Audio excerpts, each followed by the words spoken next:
Dès le départ, quand je me suis engagé à Chamonix, il y avait cette option que si une offre venait de la Suisse, j'allais l'accepter. Si c'était une offre qui était bonne pour moi. Et puis quand les discussions se sont entamées avec Ajoie avant Noël, je ne peux pas vraiment refuser l'offre. Et puis c'était un club que j'avais envie de rejoindre aussi. Donc après discussion avec le coach de Chamonix, la décision est tombée rapidement que je quitterais Chamonix. Après c'est sûr que là ils ont mis des arguments qui étaient convaincants en me proposant à 32 ans une fin de saison, plus 2 ans, plus une option. Et puis comme je dis, un club en plus que j'avais envie de rejoindre déjà cet été, qui joue l'autre classement, je ne voyais pas les points négatifs qui pouvaient faire que je dise non. À 32 ans, j'arrivais dans un championnat que je ne connaissais pas, avec des joueurs que je ne connaissais pas, des villes que je ne connaissais pas, aucun repère.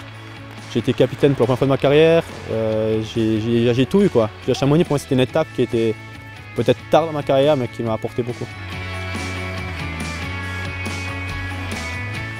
Bon, je pense que le Magnus rapporte plus à la Ligue B, ça c'est certain. Après, la différence c'est les trajets, les longs déplacements, beaucoup d'étrangers.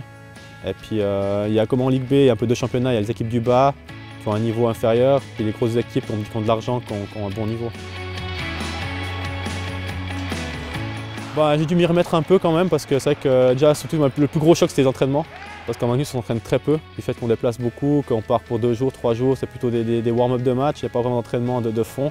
Donc là quand je suis arrivé, les 2 premiers entraînements, 1 heure, 1 heure et quart, sans arrêt, c'était dur à gérer. Mais après je sais que j'étais content, j'ai eu des bons matchs dès le début, chaud de fond, on a joué Rapperswil en Coupe Suisse, donc j'ai rapidement pu prendre mes marques et me remettre dans le rythme de la Ligue B. J'ai un rôle de leader parce que voilà, avec mon expérience, mon âge, je suis le plus âgé quand même. Donc, mais après, c'est pas moi qui vais prendre forcément la parole. Je crois qu'il y a assez de joueurs ici à Ajoie pour le faire. Je crois qu'il y a un capitaine qui est là depuis des années, qui est vraiment le leader du club, les étrangers. Donc, je ne sens pas qu'il y a besoin que moi je prenne la parole forcément, mais après j'essaie d'être un leader sur la glace, d'apporter ce que je peux apporter et puis d'aider l'équipe à gagner. Je ne suis pas là pour les statistiques, je veux dire au fond. Moi je suis là pour... ce que j'aimerais c'est gagner.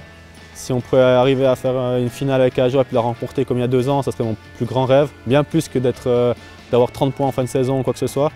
Et puis après, si je peux, voilà, qu'on puisse dire, là il est là, il amène son expérience, il guide les plus jeunes. Si on le met qu'un jeune en défense, il va l'aider et puis il va être meilleur.